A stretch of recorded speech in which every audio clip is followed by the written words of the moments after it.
Hey guys, tonight we're going to uncover a story you simply cannot look away from. Imagine an empress once crowned in brilliant splendor, cherished by a warrior king, like a divine treasure. The mother of a lineage that would reign for over 100 years.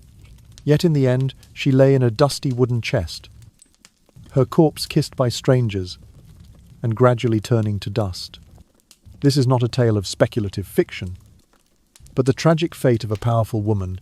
So, before you get comfortable, take a moment to like the video and subscribe, but only if you genuinely enjoy what I do here. Please leave a comment letting me know where you're watching from and what the local time is for you now. Now, dim the lights, maybe turn on a fan for that soft background hum, and let's ease into tonight's journey together. Catherine of Valois, also known as Catherine de Valois, was born on the 27th of October, 1401 at the Louvre Palace in Paris. She was the second daughter of King Charles V of France and Queen Jean of Bourbon. Members of the prestigious Capetian line, Catherine's immediate family consisted of 3 children, her elder sister Isabella, herself, and their younger brother Jean. Isabella later married King Edward III of England. While Jean died in early adolescence, from a young age, Catherine was raised amid the pomp of the royal court, attending lively state gatherings and sumptuous banquets. Catherine's native city was the splendid capital of Paris, where palaces and monasteries crowded along the banks of the Seine. The humble hut in which she was born was soon replaced by grand castles, but the memory of the Tour de l'Horloge at Tournelle, where she first watched the dawn, remained vivid in her mind. As the king's daughter, she grew up among shelves filled with classical Latin and Greek texts, taught by learned scholars in literature, history, and theology. In matters of education, Catherine's parents showed special care. She became fluent in French and Latin, and acquired a basic understanding of English through diplomatic correspondence. From the age of 7, she began reading the Gospels, refining both her critical thinking and her faith. It is said that she particularly enjoyed hearing stories of ancient Rome, especially of Empress Livia and the governing policies of Augustus. Those library lessons fostered in her a passion for knowledge and a deep sense of responsibility to her realm. Catherine's childhood also included treasure hunts in the royal treasury, where precious gems gleamed like moonlight in the dark. Yet she was more than a silk-clad princess. She learned to ride horses, to shoot arrows, and to respond to emergencies. During military drills at Vincennes Castle, Catherine watched cavalry officers at work and absorbed lessons on maintaining discipline in the encampment. By birth, Catherine belonged to the Valois dynasty, a branch of the Capetians which had upheld peace and advanced Gothic architecture and textile arts. Her father, Charles V, was known as the Wise for his diplomatic skill and for stabilizing France after the 100 Years' War. Her mother, Jean of Bourbon, came from the Spanish royal family, bringing Iberian influences to the French court and enriching its cultural life. These early years shaped Catherine's character, elegant yet clear-headed, gentle yet resolute. She grew up amid the vineyards and rose gardens on the outskirts of Paris, but also witnessed cavalry marches and trumpets sounding across the borderlands. All these experiences laid the foundation for her turbulent life to come, as she became a central figure in the political alliances between France and England. From a childhood steeped in learning and chivalric spirit, Catherine of Valois emerged ready to serve as queen consort and left an enduring mark on European history. Catherine of Valois' early years were not simply a string of peaceful days spent among rose gardens and palace libraries, but was set against the grim backdrop of the 100 Years' War. The thunder of marching horses and urgent commands echoed through the French castles, places where she witnessed grand halls transformed into war camps and throne rooms repurposed for strategic councils. From her very first steps, Catherine absorbed the spirit of royal duty. She was taught to heed strategic counsel, to appreciate the value of alliances, and to recognize the dangers of political intrigue. On the 16th anniversary of her birth, Catherine was betrothed to Henry V, the warrior king of England.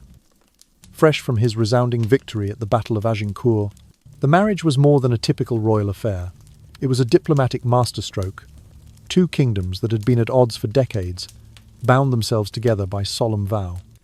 Catherine's coronation at Westminster became a symbol of hoped-for peace. She appeared in a velvet mantle, walking beside the triumphant king, receiving the blessings of the English nobility, a historic moment wrapped in the people's lofty expectations. Yet that glory proved fragile. In fewer than 5 years of marriage, Henry V died suddenly, leaving Catherine with an empty crown and the doors of political power ajar. In her grief, she found solace in Owen Tudor, a relatively obscure Welsh nobleman, but one with a devoted heart and unwavering loyalty. Their love unfolded quietly, letters exchanged before royal approval could be sought, whispered confidences after Mass that blossomed into deep companionship, and clandestine honeymoon nights within the castle's silent corridors. Under English law, Catherine's relationship with Owen was deemed unlawful, since royal marriages required the king's consent. Yet, amid the whirl of power and the rigidity of court ritual, her heart chose freedom. From this secret union sprang children, the first seeds of the future Tudor dynasty. The Valois, Welsh bloodline blended within these unacknowledged princes, and though hidden in shadows, they would go on to claim glory and reshape the course of English history. After the sudden passing of Henry V in the year 1422, Catherine was only 21 years old. Yet she found herself shouldering the heavy mantle of regent, ruling on behalf of her infant son. In those early days of her widowhood, the corridors of power felt especially cold and lonely. The solemn hush of court life replaced the triumphant fanfares that once heralded her husband's victories. Each morning, Catherine rose to preside over petitions and proclamations, her youthful face framed by the heavy veils of mourning. Yet beneath the regal composure lay a heart yearning for quiet companionship beyond the gilded walls of Westminster. It was during this delicate season that she secretly pledged herself to Owen Tudor, a Welsh gentleman of modest rank but steadfast character. Their union was known only to a few trusted ladies of the bedchamber, who whispered soft prayers for their queen's joy, even as they feared the wrath of England. Catherine, though bound by tradition and crown, could not resist the gentle kindness. Owen offered gentle smiles shared in shadowed alcoves, hushed confidences exchanged beneath vaulted ceilings. In his presence, she felt both comforted and emboldened, as though love had the power to bridge the chasm between throne and hearth. From this hidden marriage came several children, each a living testament to their forbidden bond. The birth of each infant was a secret triumph and a latent scandal. For the noble court frowned upon a queen dowager marrying a commoner. Factions formed in hushed corners, some aligned with the French interests Catherine had once upheld, others rallying around English lords who saw in Owen Tudor a threat to the fragile peace. Intrigue blossomed like ivy around every stone tower, weaving alliances and betrayals in equal measure. Yet, even amid these snares of politics, the Tudor offspring endured, their tiny hands foreshadowing a lineage that would one day shape the destiny of England for nearly half a century. As Catherine's own health waned under the strain of repeated childbirths and the burdens of governance, she sought refuge in the hallowed silence of Bermondsey Abbey. There, among the chanting monks and the scent of lavender-tinged air, she prayed for strength and healing. The soft rustle of nuns' habits in the cloister and the distant murmur of the Thames provided a gentle lullaby to soothe her weariness. Doctors applied poultices of scented herbs to ease her fevers, while Catherine, in turn, offered prayers for her realm's well-being. Though her marriage remained shrouded in secrecy, the Abbey's records hint at the quiet peace she found between its ancient walls, a reprieve from the court's endless scheming. When at last her earthly journey drew to a close, Catherine was honoured with the rites befitting a queen. Even the shadow of scandal could not deny her a sovereign's farewell. Her body was prepared with the utmost care. Skilled embalmers removed her organs, placing them gently in alabaster urns to be interred separately. While her body was washed and wrapped in fine linens, cloaked in a mantle of cloth of gold, she lay in repose upon a bier, adorned with lilies and rosemary. The mournful tolling of abbey bells accompanied the funeral cortege as it wound its way through London's fog-laden streets. Courtiers and commoners alike paused in hushed reverence, remembering both her regality and the tender grace with which she had borne her trials.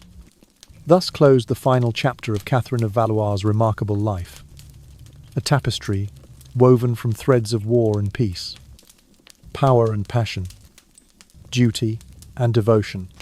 Yet even in death, her legacy endured, etched in the hearts of those who cherished her memory, and carried forward the seed of the Tudor line into a new dawn for England. Catherine passed away on the 3rd of January, in the year 1437, reaching the age of 35, following the birth of her last child. The hush that fell over Westminster beyond her funeral bier was as gentle as snowfall at dawn, each fluttering snowflake a benediction upon her tired spirit. Her body was carefully wrapped in fine linen bandages, each fold smoothed by skillful hands, then laid to rest in a lead-lined coffin. The pall of solemnity accompanied the procession as it made its way to the Church of St. Catherine for her final rite. There, in the candlelit gloom, mourners gathered to pay their last respects. Perched atop the coffin stood a wooden effigy, dressed in the very garments Catherine once wore, a heart-engirdling gown of crimson velvet, its hem trailing softly as though brushed by the faintest breeze. The effigy's features, painted with loving precision, conveyed both serenity and sorrow, eyes of gentle greyish blue, hair arranged in soft waves beneath a delicate silk cap, every brush stroke whispering the memory of her gracious presence. On the 8th of February of that same year, a second burial ceremony unfolded within the hallowed walls of Westminster Abbey, where the air itself seemed to breathe remembrance. The ancient stones, worn smooth by countless pilgrims' footsteps, bore witness as Catherine's coffin was moved to a new alabaster tomb beside that of her first husband, Henry V. Candlelight flickered against the pale stone, casting dancing shadows over the carved figures of angels in repose. In those moments, the abbey stood as a sanctuary not only of faith but of history. Her interment there, an affirmation of her rightful place among England's monarchs. Yet it was widely understood that this tomb might serve only as a temporary sanctuary. Her son, Henry VI, harboured intentions of erecting a more splendid monument in her honour, a tribute befitting both his mother's noble lineage and her steadfast devotion. Alas, the young king's own life was cut short before construction could begin, and the plans for Catherine's grand memorial remained confined to the scribbled margins of courtly correspondence. Decades later, during the reign of her grandson, Henry VIII, the Abbey's Old Lady Chapel, which housed both Henry V's and Catherine tombs, fell victim to ambitious redesign. In his fervour for architectural renewal, Henry VIII ordered the chapel's demolition to make way for a new structure, more aligned with his vision of regal magnificence. Thus began a sorrowful chapter in Catherine's posthumous history. Her alabaster tomb was stripped of its dignity, and her coffin, once a vessel of ceremonial reverence, lay neglected among the rubble.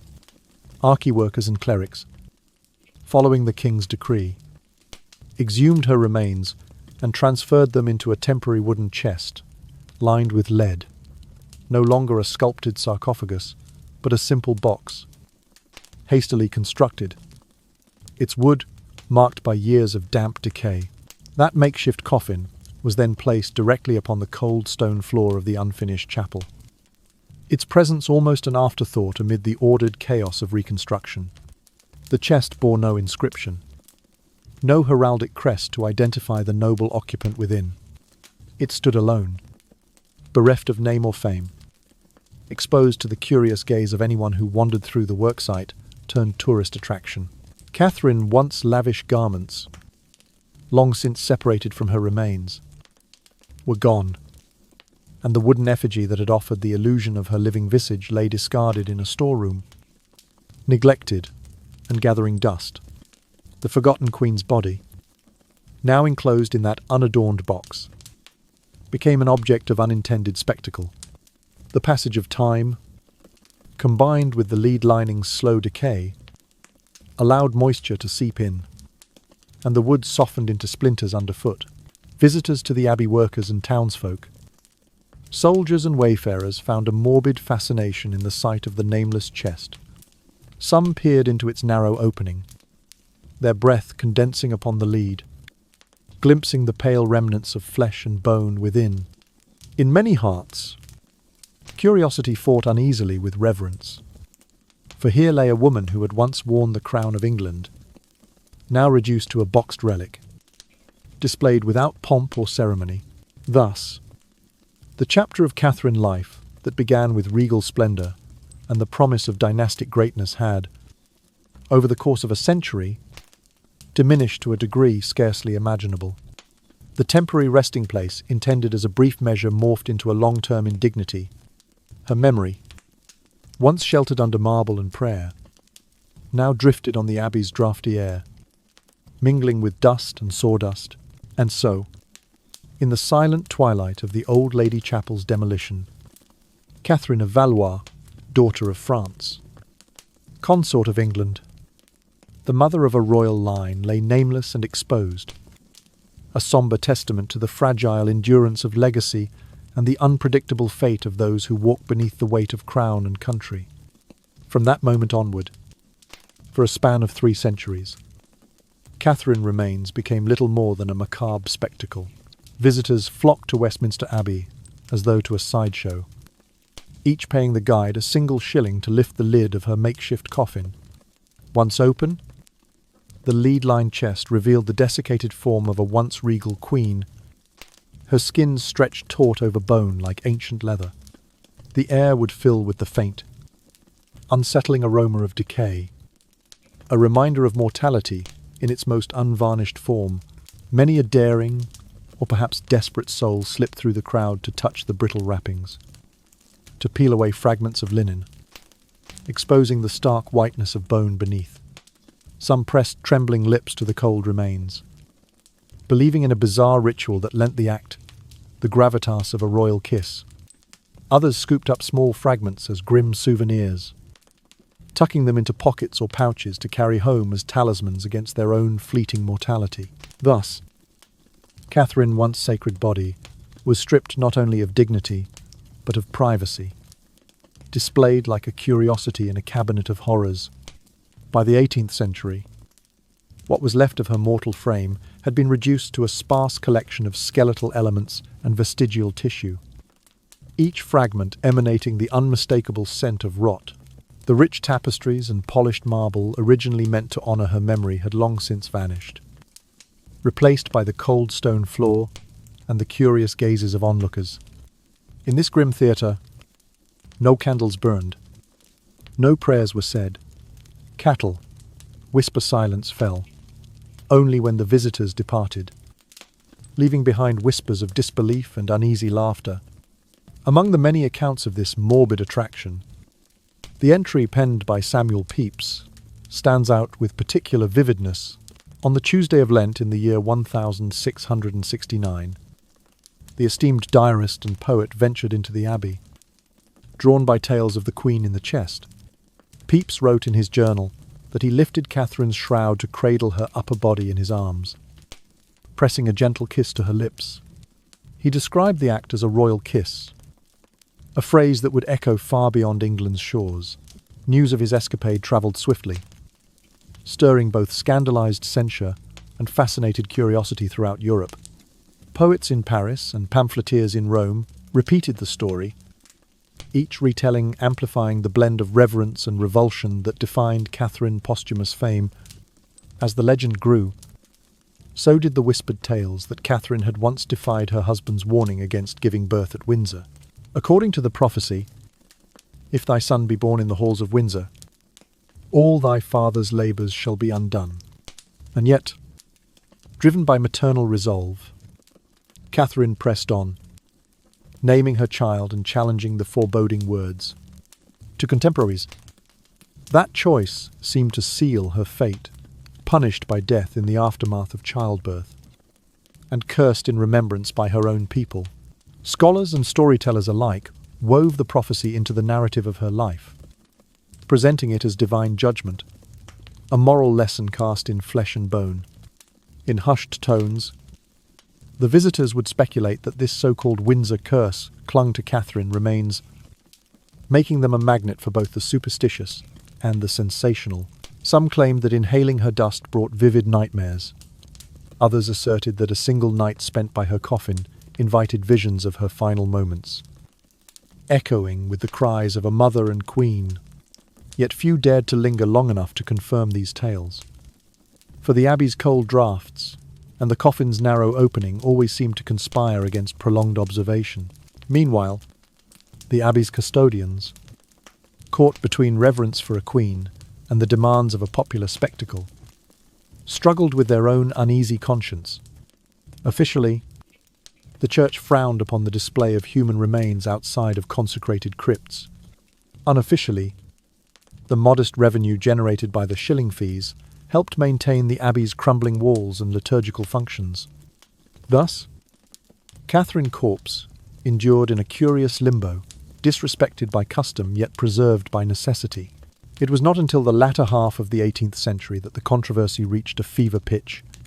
Antiquarians and early archaeologists began to protest the desecration, decrying the display as an affront to dignity and decency. Pamphlets circulated in London's coffeehouses, urging the removal of the remains from public view and their reinterment in a proper tomb. Even Dr. Richard Goff, a noted antiquarian, recorded his dismay at finding the poor remains in such lamentable condition, mere scraps of pale tissue clinging to indistinct fragments of bone. Despite mounting outcry, change came only slowly. The public's appetite for the grotesque clashed with evolving notions of respect for the dead. For generations, the queen in the chest persisted as a fixture of morbid fascination, a reminder that power and prestige could yield only so much protection against the ravages of time and human curiosity. And so, for 300 years, Catherine of Valois, once a living symbol of dynastic hope, lay enshrined in infamy. Her promise of peace and her role as mother to a royal line were eclipsed by the grim spectacle that bore her name. Visitors left the abbey with bones in hand and stories to tell, their dreams haunted by the echo of a queen's last breath. Only in the twilight hush of early morning, when no footsteps fell upon the cold floor and the lead chest sat silent in its forgotten corner, did one feel the slightest trace of her regal spirit, resting at last in the endless hush of memory. As time drifted onward, the wooden chest that held Queen Catherine remains began to decay, its timber softened by damp and age. Tiny rivulets of water seeped through the abbey's ancient floors, pooling beneath the chest and turning the stone cold and slick. Within that darkened box, shards of mould crept along the lead lining, and rust ate away at the metal clasps, once polished to a mirror shine. One by one, the more delicate bones slipped free of their bandages and tumbled to the damp ground, mingling with fragments of decayed linen and mottled mould. Despite this slow unravelling, certaines parts, her lower legs, some patches of skin remained astonishingly preserved, wrapped in layer upon layer of fine cloth. The skin had hardened like tanned leather, and the lower limbs lay almost intact, as if sleeping. Underneath, her knees rested upon a small cushion of wool, draped in silk, the pillow's soft weave pressed into the skin. That very cushion was later offered as a treasured relic to Queen Victoria herself. By the year 1798, in a bid to protect what was left of the Tudor Queen, her remains were moved covertly to the Villa family crypt. No name adorned the vault's entrance, only a simple stone slab marked the hidden enclosure. Many believe that at last, Catherine had found rest in that quiet subterranean chamber. Yet the crypt, intended for future burials of lesser nobility, opened again and again over subsequent decades, admitting new occupants whose coffins were stacked alongside hers. Each time the heavy doors creaked open, the brittle fragments of Catherine's skeleton were disturbed, shuffled about by gravediggers who saw in the nameless relic nothing more than space to fill. Thus, her already fragile remains were further scattered, so that a single chamber held not only her bones, but those of strangers, shoulder blades mixed with hip bones. Fragments impossible to distinguish. In the year 1878, Dean Arthur Penrhyn Stanley resolved to restore Westminster Abbey's venerable tombs and recover Catherine dignity. Under the veil of night, flanked by workmen and antiquarians, he ordered a breach in the crypt's thick wall. Flickering lanterns cast trembling shadows as they pried open the entrance. There lay the chest, its wood splintered, the iron straps brittle with rust. When they attempted to lift the chest, it crumbled like dry parchment, spilling the remains onto the cold flagstones. The sight was both tragic and grotesque. A head shorn of its cranium fragments, spinal bones crumbled, ribs reduced to dust. In the chaos of ages, some bones had even been misidentified pelvic fragments masquerading as shoulder blades. Ribs scattered among skull fragments. The abbey workers gathered each piece with reverent sorrow, placing them in wicker baskets cushioned with linen, while Dean Stanley looked on with a sombre resolve. At last, under the dim glow of a single lantern and the hush of midnight, they carefully wrapped the salvaged remains in fresh linen. A new coffin, crafted from sturdy English oak, stood ready. Its surface was smooth and unadorned, save for a modest brass plate affixed to the lid. The gathered fragments, bone shards, hardened skin, bits of decayed fabric were placed gently within the oak receptacle, alongside a few precious relics, a strip of Catherine crimson mantle, a fragment of the silk cushion that had cradled her knees. As the last pieces were laid to rest, Dean Stanley recited a solemn benediction, his voice echoing softly in the vaulted darkness. The next morning, the Queen was laid to rest beneath a simple grey tomb, not far from the marble effigy of Henry V. The brass inscription in Latin, and translated into English, reads, "Here, after many trials, lie the remains of Catherine of Valois, daughter of Charles V, King of the French, wife of Henry V, mother of Henry VI, born in 1401, crowned in 1421, died in 1437. May she rest in peace." With that engraved text, her story was finally set in stone, a quiet testament to a life of both triumph and tragedy. The fragments of her former burial chest, mouldy planks and rusted hinges were interred alongside her remains, serving as a final tribute to the indignities she endured. And so, in the solemn stillness of Westminster Abbey, Catherine of Valois was laid to peace beneath a cool stone, her legacy preserved not as a curiosity for the curious, but as the rightful remembrance of a queen. Over the next 3 centuries, Catherine remains ceased to repose as a sovereign's eternal rest, and instead became the centerpiece of a grotesque exhibition. Visitors to Westminster Abbey were invited, for the modest sum of 1 shilling, to bear witness to this morbid spectacle.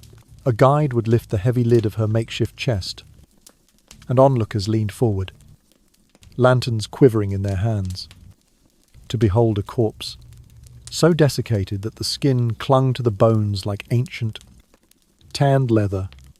Each wrinkle in the flesh, each hollow socket, seemed preserved by some dark alchemy, compelling the curious to stare in reverent horror. Some among the crowd could not resist the urge to touch. They used slender sticks to peel away fragments of linen, exposing the brittle surface beneath. A daring few pried open the stiff bandages with fingernails, uncovering kneecaps and collarbones that glinted in the dim light. Tales from the 17th and 18th centuries recount how the effigy's head was fractured, ribs shattered into splinters, and small bones secreted away in trembling hands. as relics of this macabre shrine.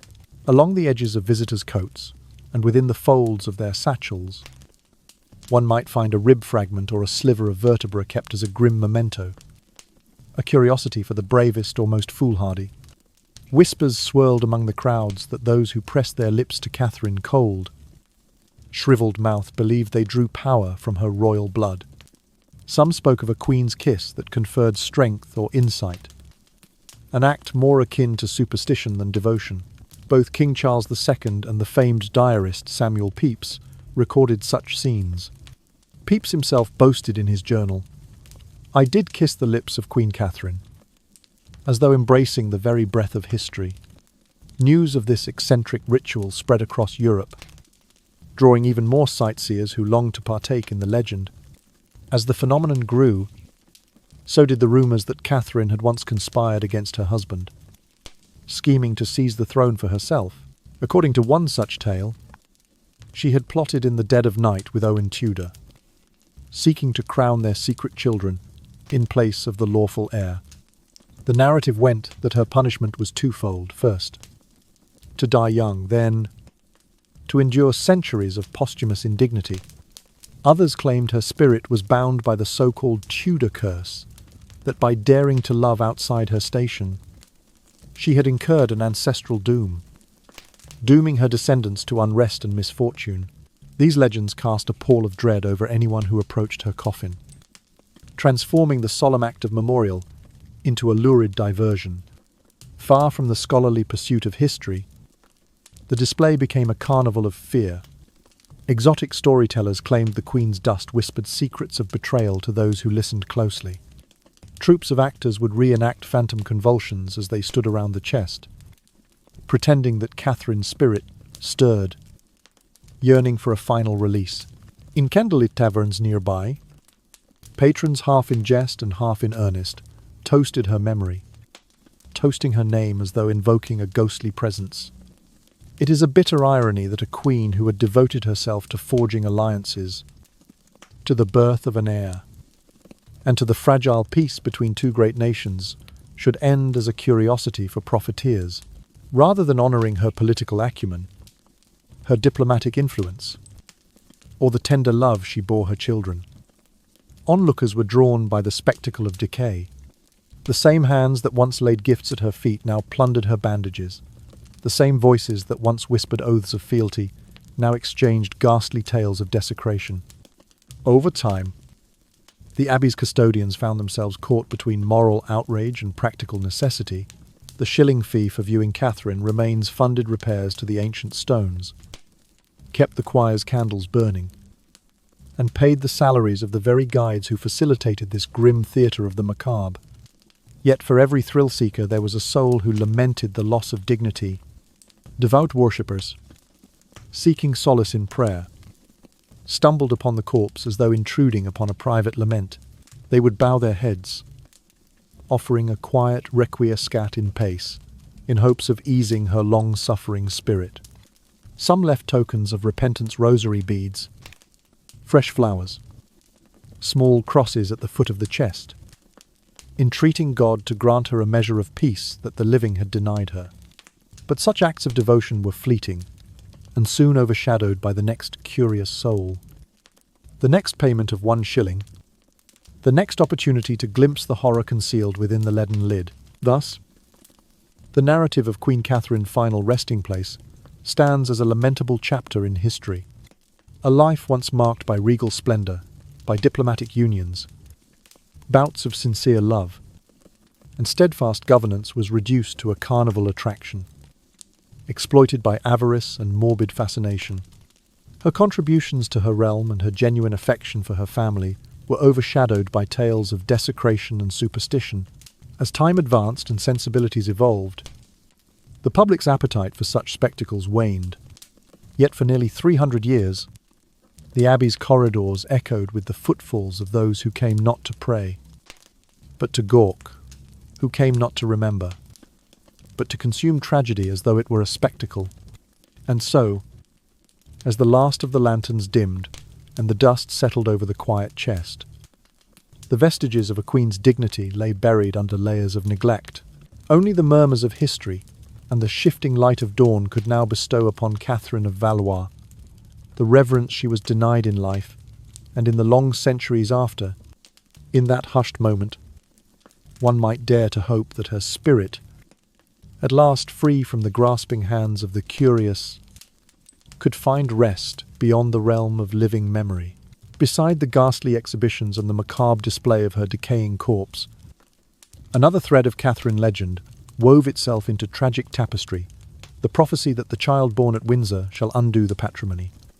It was said that Henry V, in some hushed moment of fear or foresight, warned his queen against delivering her offspring within the stone walls of Windsor Castle.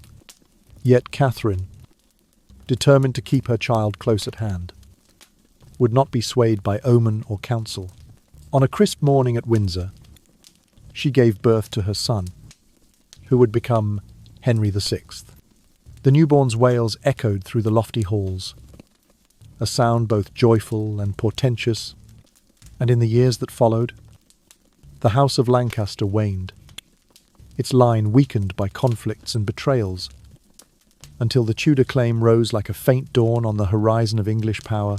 Many whispered that Catherine's choice to defy the warning marked the fatal error of her life, an act of blind devotion that wrought calamity upon her own bloodline.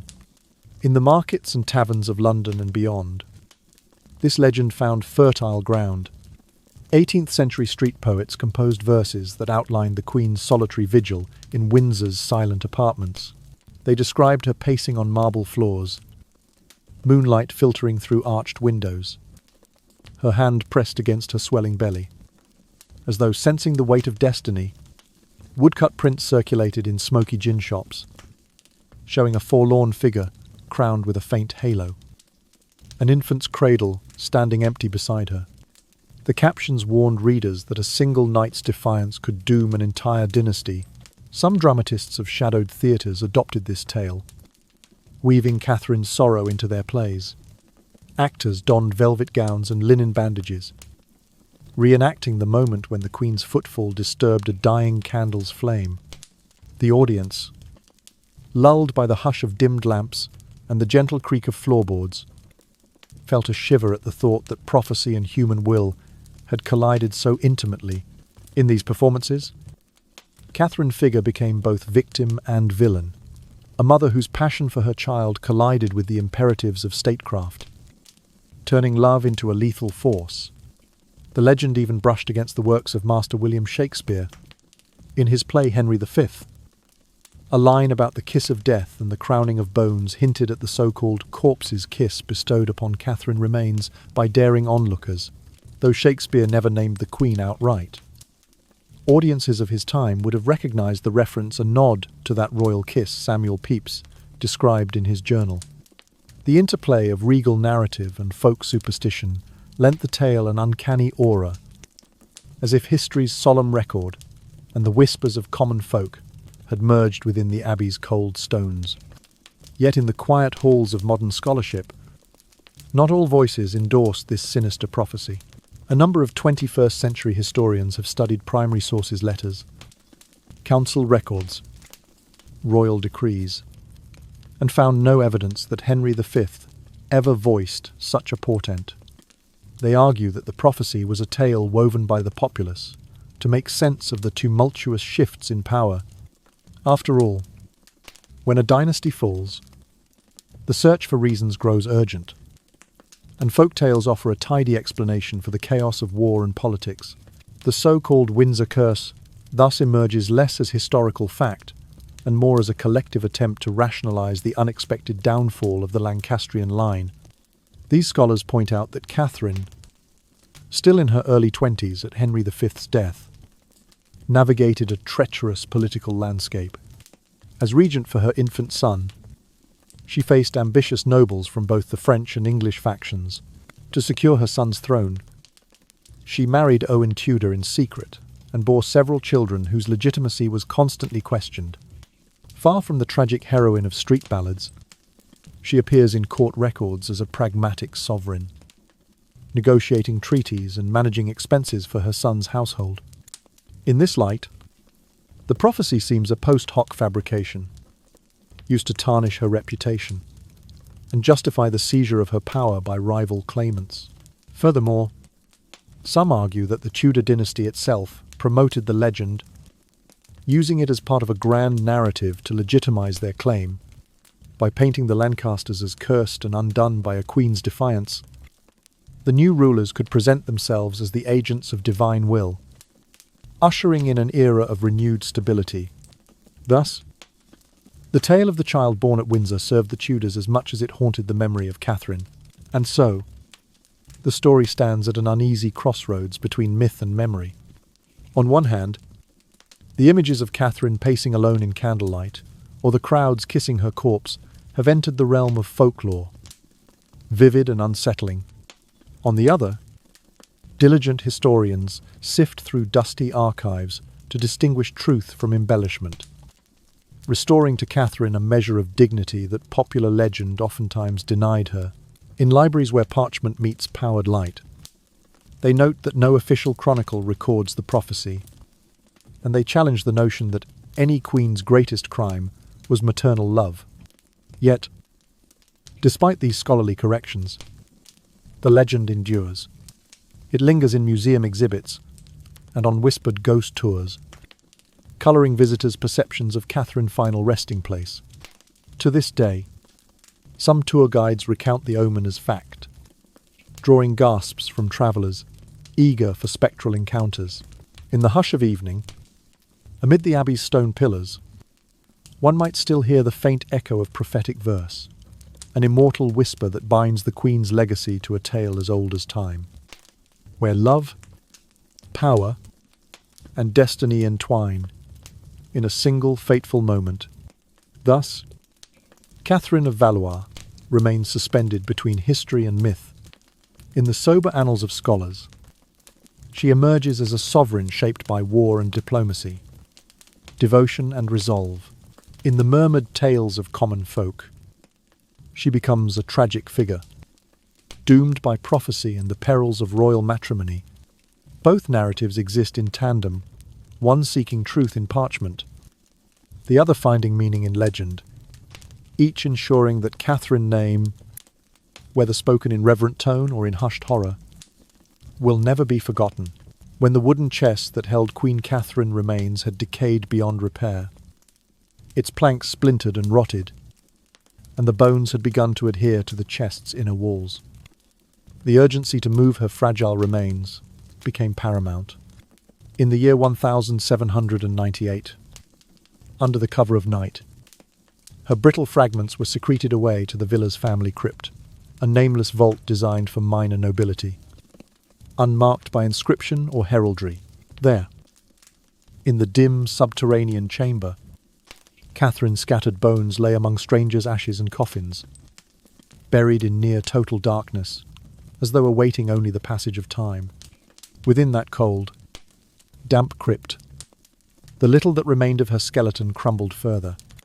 Bone shards slipped into the dank earth, mingling with clumps of decayed linen and fragments of mouldy cloth. No wardens watched over her, no prayers were offered. Her memory seemed to vanish in the still air, swallowed by the echo of dripping water and the inexorable chill. It was as if history itself had turned away, leaving only a silent void where once a queen's heart had beaten. Yet for Dean Arthur Penrhyn Stanley, the story of Catherine's final resting place was far from concluded.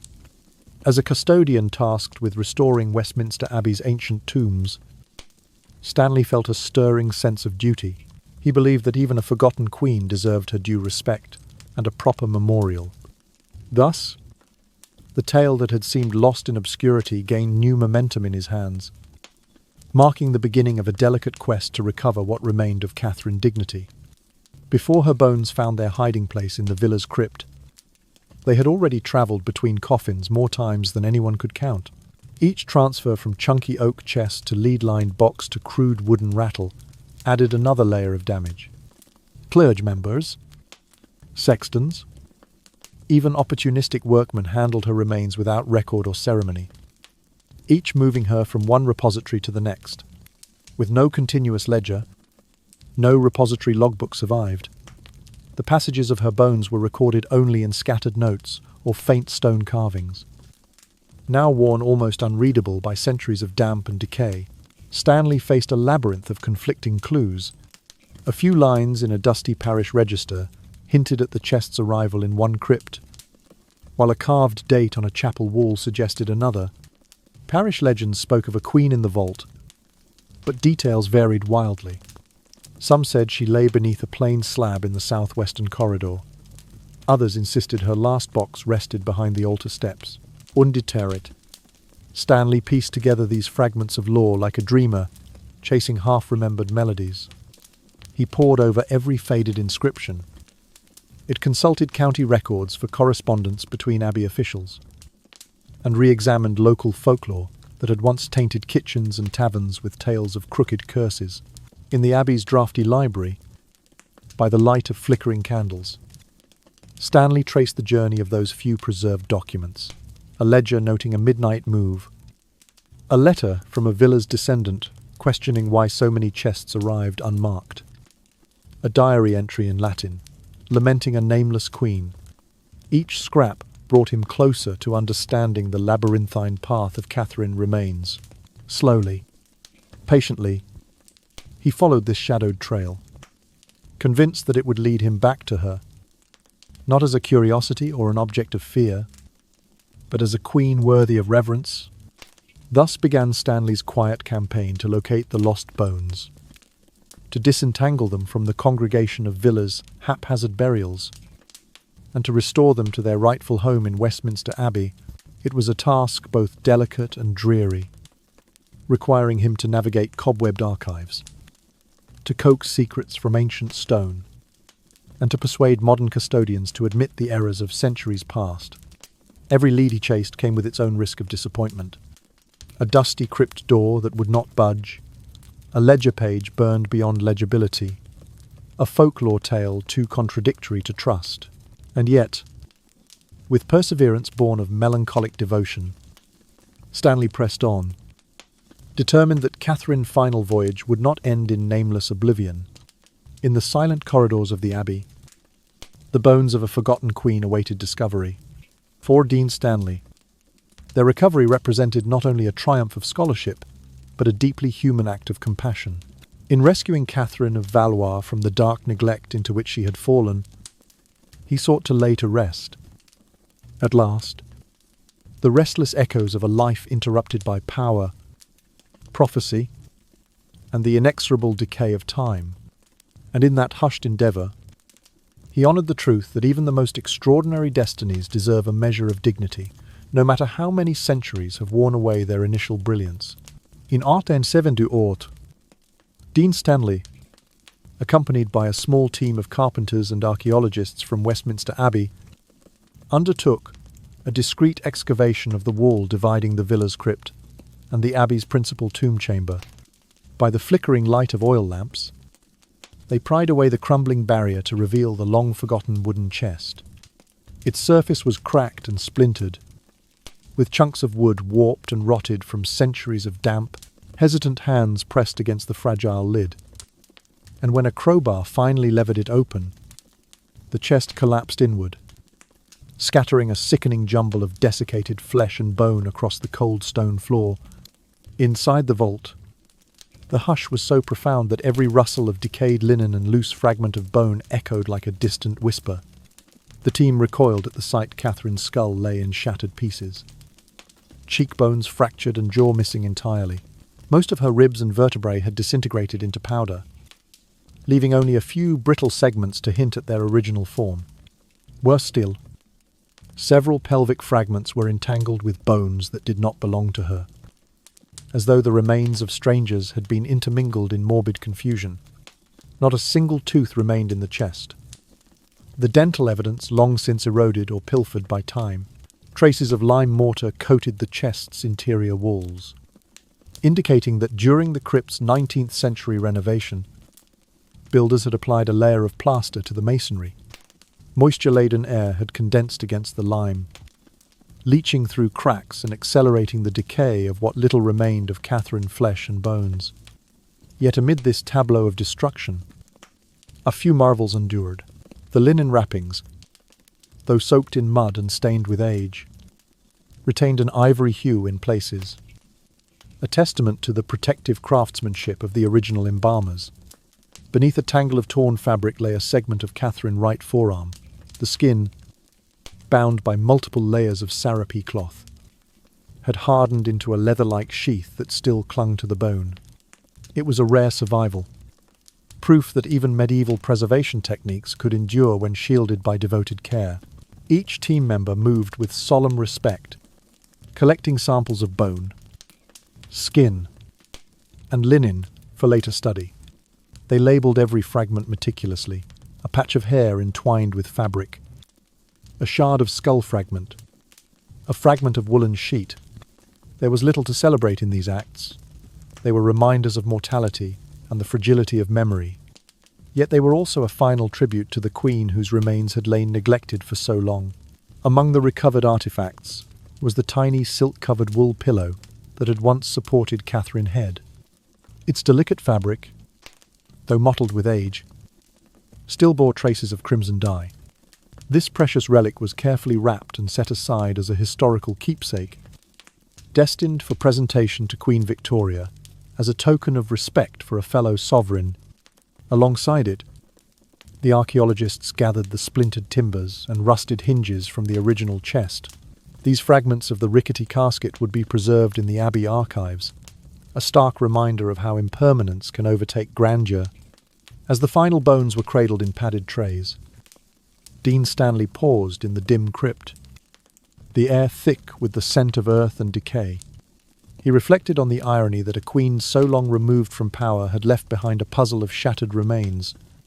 Yet through this painstaking recovery, Catherine of Valois was at last accorded a measure of dignity.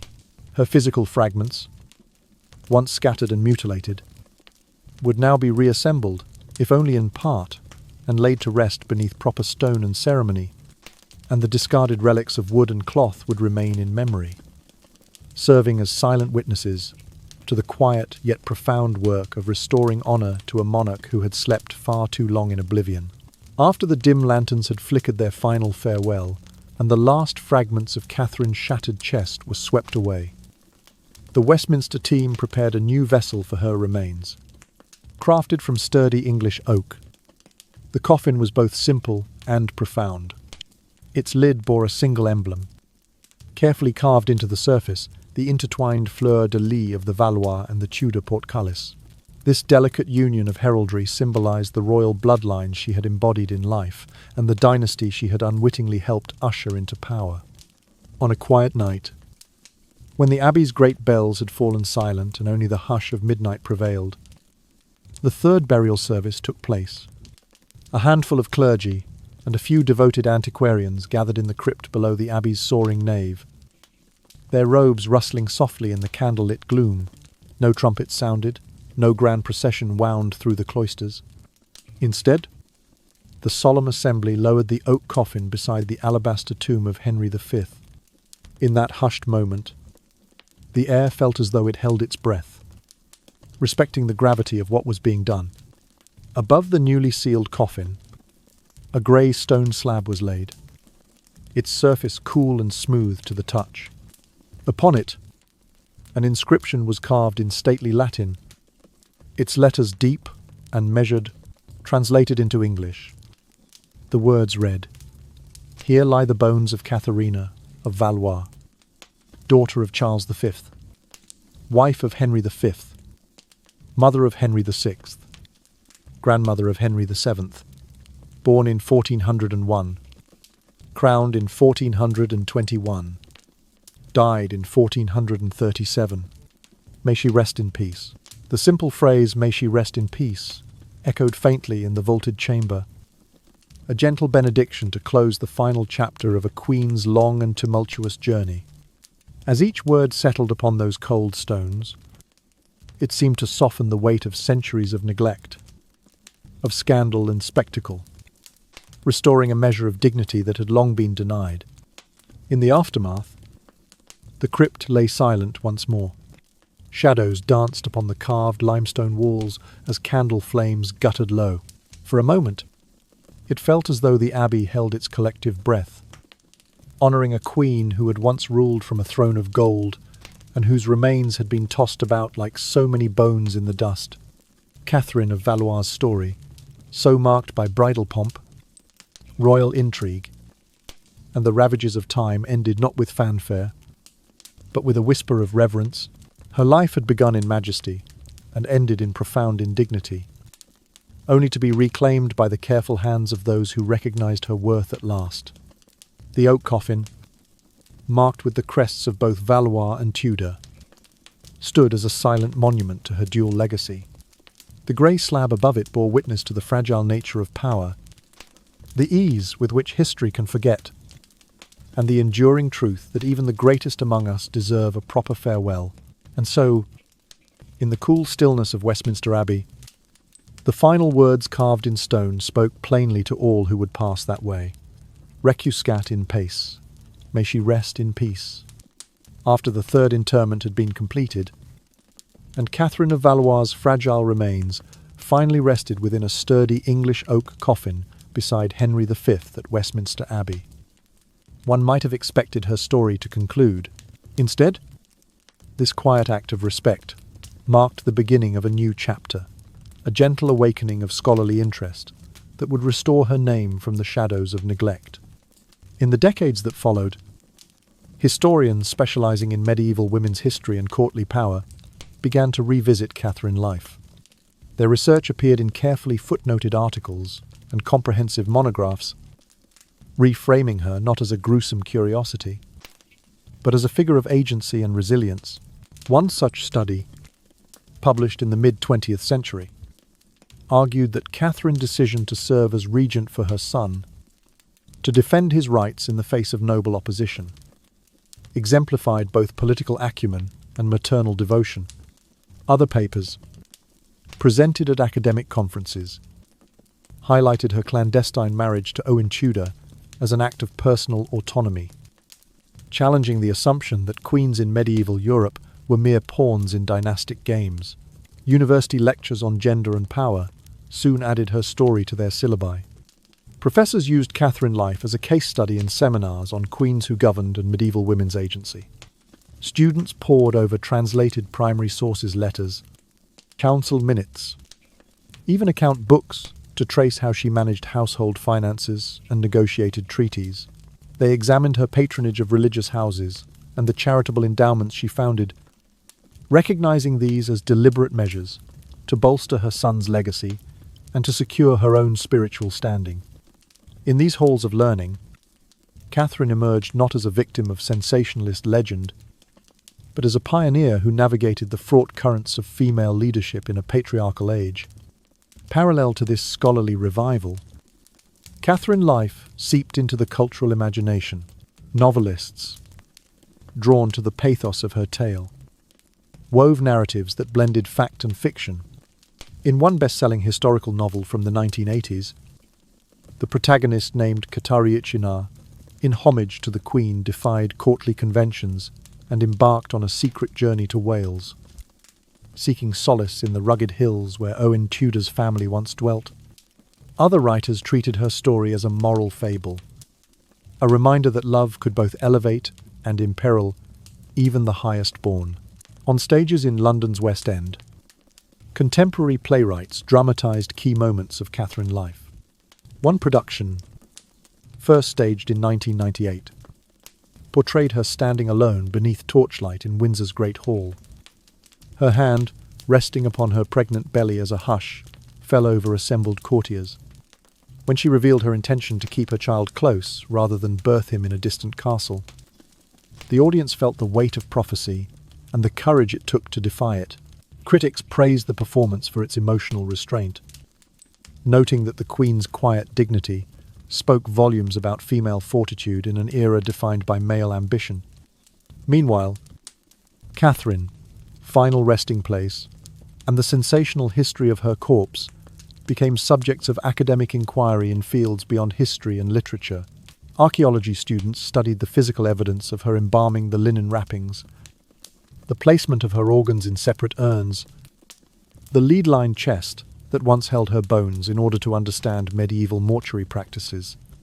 Anthropologists examined the shifting attitudes toward her remains, exploring why her corpse was displayed as a spectacle and how those displays reflected broader European attitudes toward death and the body. Doctoral dissertations focused on questions such as, what does the treatment of a royal corpse reveal about the interplay between power, piety, and popular superstition? How did the long display of Catherine remains influence contemporary perceptions of queenship and sanctity? Ethnographers even conducted interviews with abbey tour guides and local clergy to trace the evolution of the narrative from the grotesque exhibit to the Queen restored.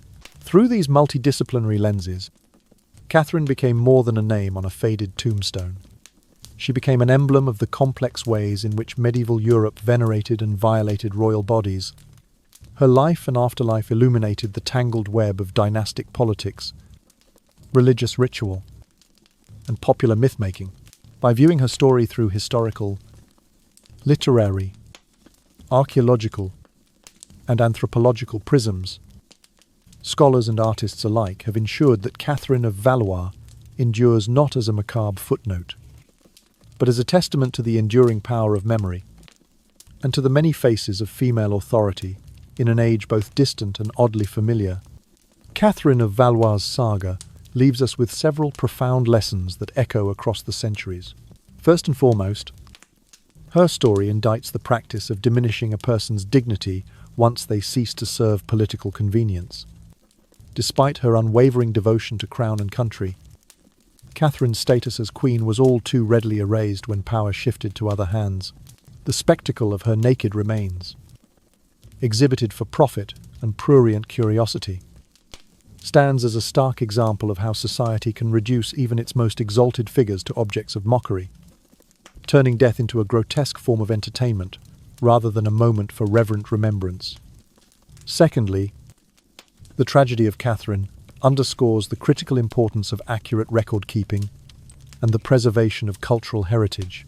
When official archives were allowed to lapse, gaps in the historical record invited rumour and legend to fill the void, and with them came distortions of truth. Future generations discovering her tale had to sift through competing narratives, some whispered by court insiders, others shouted in marketplace gossip. It is a reminder that scholars and custodians alike must safeguard primary sources, compare documents rigorously, and resist the temptation to allow political agendas or folk tales to warp our understanding of the past. Moreover, Catherine, journey through life, death, display, and rediscovery exemplifies the value of interdisciplinary study. Archaeologists unearthed the physical evidence of her embalming techniques and coffin construction, providing tangible proof of medieval mortuary practices. Anthropologists examined the cultural rituals surrounding her corpse, from royal kiss to macabre, souvenir collection, revealing how communities negotiate the boundary between veneration and spectacle. Historians passed court correspondence and financial ledgers to reconstruct Catherine's political agency, while literary scholars and artists revived her image on stage and in novels, exploring her inner life through creative interpretation. Together, these disciplines wove a multifaceted portrait of a queen whose legacy transcends any single field of inquiry. Finally, the methods developed to preserve Catherine remains offer invaluable lessons for the conservation of sacred relics across diverse cultures. Techniques honed in the abbey's crypt, controlling humidity, maintaining stable temperatures, and judicious use of ultraviolet light have been adapted to protect everything from mummified saints in remote chapels to ancestral leaders enshrined in mausoleums. These scientific innovations strike a delicate balance. They honor the sanctity of the dead while employing modern technology to stave off decay. In this way, the Abbey's experience with Catherine remains has guided conservators protecting revered burials, ensuring that fragile artifacts and human remains endure as bridges between past and present. In sum, the tale of Catherine of Valois serves as both cautionary reminder and guiding light. It warns us how quickly respect can be forfeited when bodies become curiosities, how easily history can be bent by omission, and how essential it is for scholars from all disciplines to collaborate in reconstructing the full tapestry of the past. At the same time, it inspires us to refine our methods of preservation, to treat the relics of human life with care and dignity, and to remember that behind every artifact lies a story of flesh and spirit that deserves its due. As we walk the shadowed aisles of Westminster Abbey, where not far from her final tomb, we pass the echoes of her life, and the lessons she imparts, we carry forward her legacy in scholarship, in art, and in the ongoing effort to honour those who came before us. Following the culmination of her tragic saga and the careful restoration of her dignity, Catherine of Valois emerged as one of the most complex royal figures in medieval history. Her life spanned sovereign authority and forbidden love, splendid coronations and profound humiliation. Though she endured 3 burials, exhumations, and centuries of morbid display, her name now resonates most strongly through scholarly research, evocative artworks, and cinematic portrayals that capture the many facets of her existence. Today, visitors to Westminster Abbey do not pay a shilling to glimpse her remains. Instead, they linger before the grey stone slab engraved in solemn Latin, its inscription now worn smooth by respectful hands rather than curious pokes. They learn of a queen who was born to rule, yet lived and loved with the same frailties as any woman. They read the dates of her birth and death, reflect on the centuries of obscurity that nearly swallowed her memory, and leave with a sense that power and vulnerability are inseparable in the human story. Catherine's narrative invites us to question how society treats female authority, how easily a woman's reputation can be eclipsed once her political utility wanes. It warns against the impulse to cast aside those who no longer serve prevailing interests, whether through neglect or outright erasure. At the same time, it challenges us to integrate all sources of history, royal annals and folk tales, official documents, and whispered legends. Only by reconciling these strands can we hope to grasp the full texture of a life like Catherine, in which love and statecraft, scandal and sanctity, intertwined so inexorably, more profoundly. Her story reminds us of mortality's equalizing power. No matter how many centuries pass, the physical body will return to dust. What endures are texts, artifacts, and collective memory. It is through these mediums, through archaeological finds, through theatre and film, through careful translation of medieval Latin that Catherine's voice can still be heard. Her legacy rests not in a decaying coffin or a sensational exhibition, but in the shared effort to remember her work, her passions, and the lessons of her life.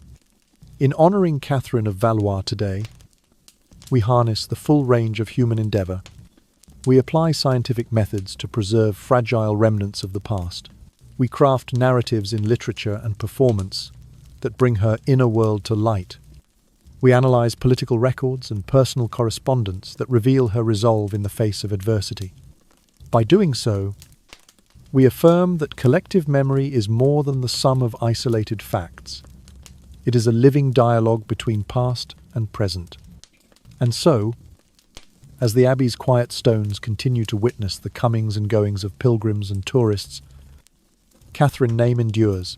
Her story, once hidden and distorted, stands now as a testament to the power of remembrance, a reminder that every life, no matter how steeped in grandeur or wrapped in scandal, contributes a vital thread to history's tapestry. May our vigilance in preserving her memory ensure that no one else slips so easily into oblivion, and that future generations will recognize the worth of every individual story, crowned or common, in the grand chronicle of humankind. In concluding the tragic journey and the restoration of Catherine of Valois' honour, this story offers viewers many profound values and messages. First, it reminds us of the fleeting nature of power, even if you sit upon the throne in dazzling glory. A single political upheaval or a wrong decision can cause it all to collapse, leaving nothing but a layer of ash. This realization awakens us to the truth that we should never place complete trust in status or reputation, for they are as fragile as a mirror's reflection under a spotlight. Second, Catherine's tragedy demonstrates the importance of compassion and respect for those who have passed. Exhibiting her mummified remains as a gruesome spectacle was not only a betrayal of her dignity, but also a warning about how people can exploit pain and death to satisfy base curiosity. We learn that treating the past with kindness is a way to preserve our humanity in the present. Third, the recovery of Catherine's name through historical, archaeological, anthropological, and artistic research highlights the value of interdisciplinary methods. Each field, from ancient manuscripts and the surviving shroud fragments to stage plays and documentary films, contributes to reconstructing a multidimensional individual, helping us understand her life and inner world more fully. In doing so, this video encourages viewers to broaden their perspectives and to combine multiple tools, science, culture, and art, to explore history in a comprehensive manner. Finally, Catherine's story reminds us that collective memory is humanity's most precious asset. When the body returns to the earth, only relics, documents, and even myths remain to tell the tale of a life lived. These memories bind people together across the boundaries of time. Through this video, we learn to honor the past, to confront history's pain and mistakes, and to draw lessons for the present. That is the ultimate message: preserve and pass on true stories. Cherish every fragment of memory, so that they may continue to illuminate the path ahead.